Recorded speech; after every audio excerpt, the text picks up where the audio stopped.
Hey everybody, welcome back to another episode of The Agent's Edge. My name is Ryan Palomini.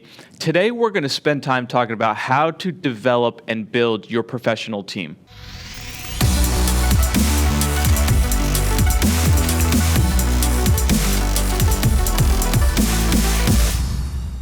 Now, if you're going to build an organization, especially I'm talking to you in the financial world right now, because I got to tell you, when I first started in the financial world, selling mortgage protection, final expense, I never thought about why I needed a professional team behind me.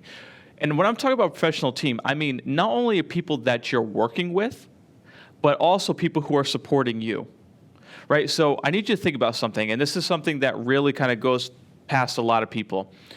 When you become an insurance agent, a financial advisor, a CPA, whatever 1099 position that you're in, you are a business owner. And I don't think people really internalize that. And I'm going to tell you from experience, I didn't. So for the first 5 years of my career selling life insurance, I looked at myself as a salesman, right? I never looked at myself as a business owner. And when I started thinking differently, my business changed drastically. And it can do the same for you. But think about this for a second. Your professional team is for you, right? Because if you're going to be a business owner, you need to have people like, what am I talking about professional? Like a CPA. You need to have an attorney that works with you. You need to have staff that's going to work with you if you're going to build a business, right? The same thing is if you're going to be using those people to help you refer business, right? So a professional team comes down to this. When I took my business from just going door-to-door selling insurance to a multi-million-dollar financial planning firm, that didn't happen because I all of a sudden flipped a switch and I started selling it didn't happen like that. I had to build a professional team. So let me give you an example of some of the members on my team. Now, again, for me personally, but also for my clients, because once you start building this team, it doesn't just have to be a local team. It allows you to be able to spread and build your professional team all over the country. So quick example of what I mean. Right now, being a financial planning firm, we had to get to the point where we needed to add an estate planning attorney. Well, why would you need to have an estate planning attorney? Because your clients are going to need it and you're not a lawyer. Imagine that. Imagine having an estate planning attorney that can come to your office because you're referring your clients. They come to your office, they uncover all of the assets because they're going to have to do that, and they refer it back to you to go in and do the financial planning while they're taking care of the estate planning.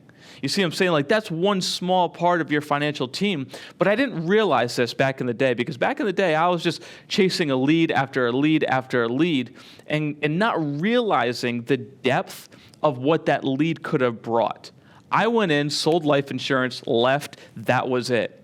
Now, your job should be to take it from that level to figure out how to uncover every single aspect of your client's financial situation.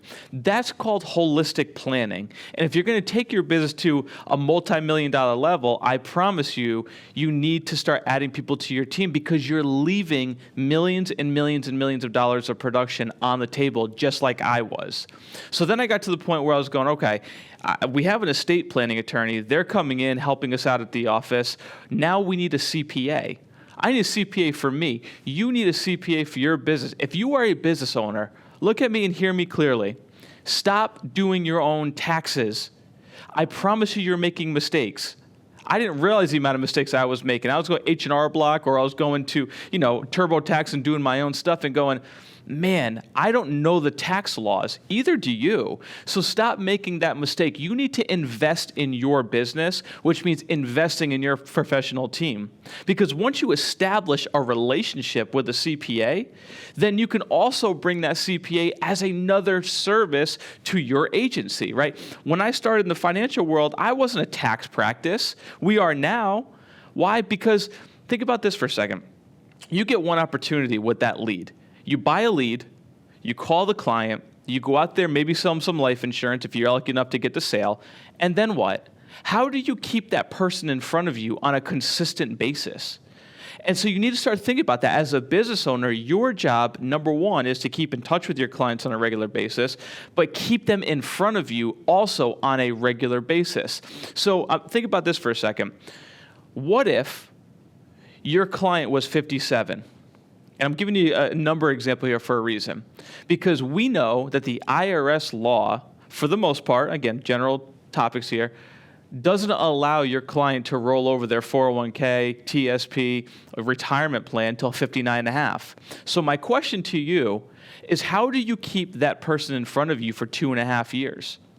Maybe you went in, got them as a lead for life insurance, and you sold them some life insurance. Then what?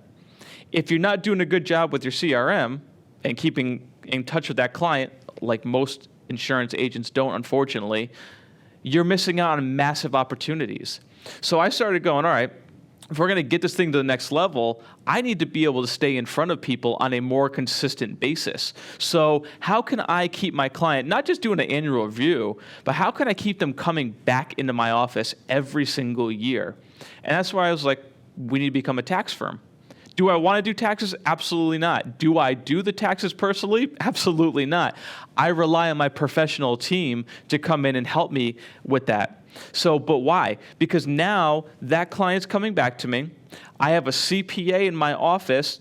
Doesn't necessarily have to work for you. Here's the point that I'm trying to get to is your professional team doesn't have to be on your payroll. You can use third-party relationships to grow that professional team, but still have them come to your office to do the work.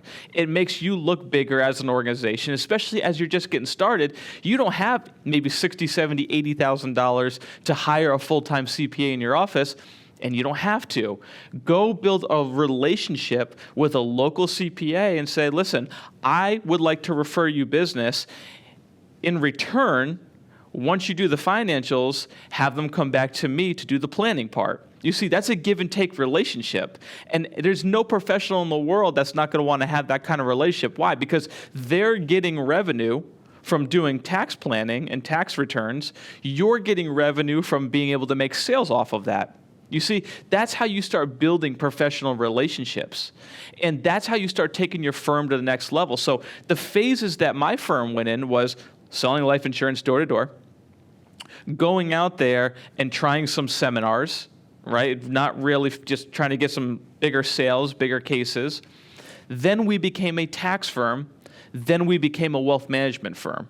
So if you've ever watched any of my other videos, you know I am massive on building your business in phases. I'm not saying you have to go out and do this day one, but building your professional team needs to start happening soon because it takes you to the next level. Now, also, as you start building out your professional team, I'll even talk about building a professional infrastructure internally in your office. You can't get rich alone. I promise you that.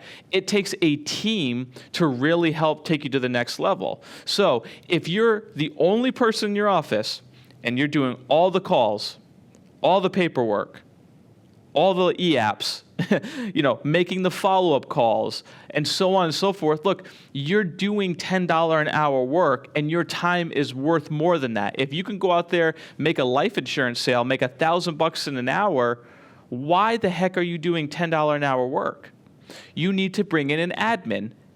So an admin helps take and alleviate a lot of that, pay busy work off of your table so you can go out there and do what you do best, which is make sales, drive revenue for the company, and continuously keep hiring more and more people internally. Your internal infrastructure will be the most important component to you building a multi-million-dollar business. I promise you that. When I stopped trying to be the Lone Ranger because I just want to make as much money, be as profitable, I became more profitable. A lot of people don't understand that, but that's the difference between a salesperson and a business owner, right? Again, my job, I want you to start thinking differently about this stuff. The CEO mentality is very different from a salesman mentality. And this is how you start growing. So again, once you get to the level where you can have an admin, what other things can you take off the plate for you to be able to go out and do your job the best? Then I was able to go and hire a director of client management, where that is everything clientele. So I don't have to do anything except work with my clients, find the opportunities, and make their situation better. I don't have to make a phone call. I haven't made a phone call in 5 years. Booked my own appointments in 5 years. Imagine that. Some of you watching who are dialing for dollars, right? I remember those days. We sit there and dial for hours and hours and hours. Imagine not having to do that, somebody doing it for you, and you're out in the field producing. How much more profitable could you be? If you're out there, knocking out $1,000 an hour and you got somebody over here that's doing the work, think about that. It takes your profitability to a whole nother level. So again, folks, building your professional team will be one of the most important factors to your business. So again, what else can you bring in?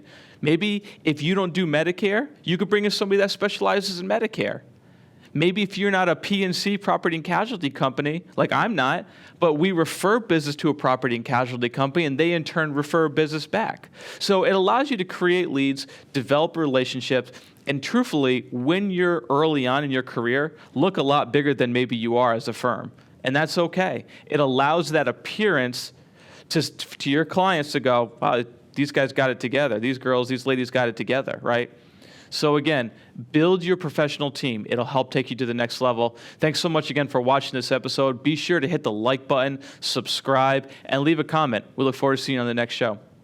Hey everybody, thanks for watching this episode of The Agent's Edge. Listen, if you've ever want to take your business to the next level, you want to write over $5 million a year in life insurance, assets under management, big whole life cases, click the link below to get access to Level Up Advisors Academy. Listen, this is a 24/7 on-demand platform for you to be able to learn and grow on how to take your business to the next level. I look forward to working with you in the future.